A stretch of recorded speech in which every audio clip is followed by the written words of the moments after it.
Hello and welcome to Tim Farmer's Country Kitchen. Hello, Mrs. Farmer. Hi, Mr. Farmer. How are you? Look cute in your little cowgirl hat. I like your hat too. You look very cute. Much. You know what? We have cowboy hats on because why? We're cowboy cooking. That's right. People have expressed to us that they like us to do this, so we're going to do it.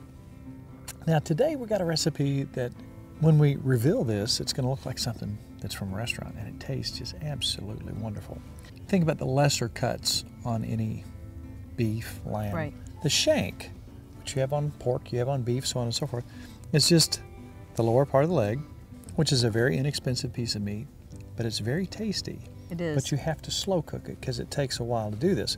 Remember this, if you're going to cook this outside, you can do it inside as well. But make sure you got something else you got to do. So we're going to cook this in the Dutch oven, obviously. This is a 10-inch. So do you know what the 10-inch is? I do. What? 14 and 7.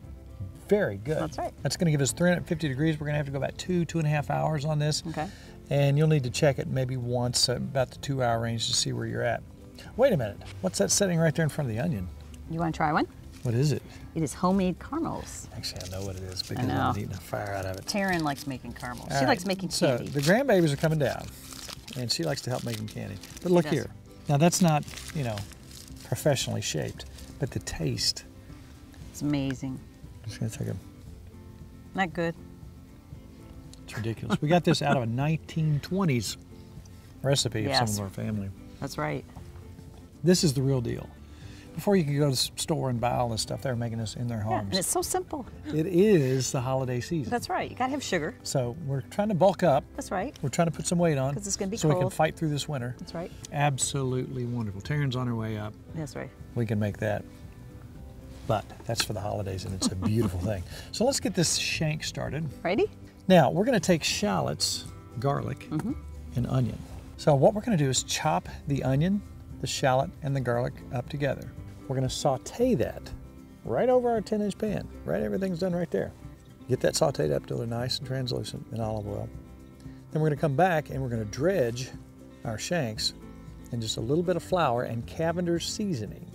Now this is an all-purpose Greek seasoning. It has a really good taste to it when it comes to lamb. A little salt and pepper in our flour along with the Cavender's.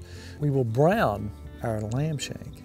Then after we brown our shanks, we'll set them off to the side for just a minute. We're going to add our red wine to deglaze. And we'll put probably 3/4 of a cup of red wine in there. Then we'll come back with 2 3/4 to 3 cups of beef stock. Then we're going to come in with a little bit of better than bouillon. I really like this stuff. Maybe a half a tablespoon. Probably 3 tablespoons of currant jelly. That gives you your sweet. Delicious. Oh, it's just absolutely wonderful. Then we take all that, mix it up, put a little bit more Cavender's on top of that, and a little bit of Italian seasoning. You might take some fresh rosemary and drop a sprig or 2 in there. Let that go. 350 for about 2.5 hours.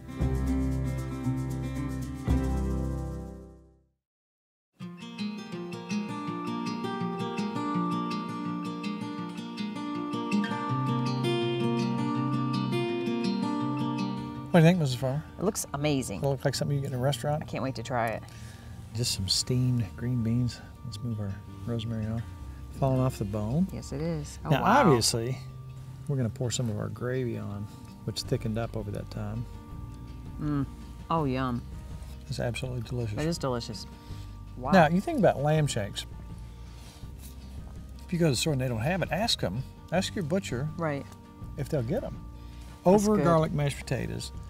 Boom. You got something good.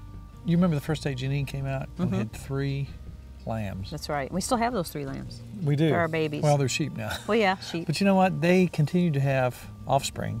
We continue to have good food in the Right. freezer. They're so well taken care of. They're really spoiled and babied. We take care of them. They take care of Right. us. Look at this one more time. Just take a look at this take another beautiful bite. piece of meat. Look at it falling off the bone. Beautiful. That's delicious. That's amazing. Now that we've got our beauty shot, Yum. try that with a little of that gravy, that reduced. Oh, it's good on the potatoes too. Isn't that good? That is so good. Now, when it comes to lamb, when it comes to venison, even beef, if you don't like lamb and you want to do this with venison or beef, some kind Right. of beef, you can do this very easily in the oven if you can't do it outside. If you've never tried lamb, it has to be seasoned correctly. You can really impress your friends Oh, it's with good. something that looks That's so restaurant worthy. good. The gravy, what do you think? I might just keep eating if you want to just keep talking. And then later, maybe have the grandkids help us make some caramels because they're coming down for the holidays. Caramel, which one is it? Caramella. All right, let's finish this up. That's a terrible task. We have to eat this stuff. This is amazing.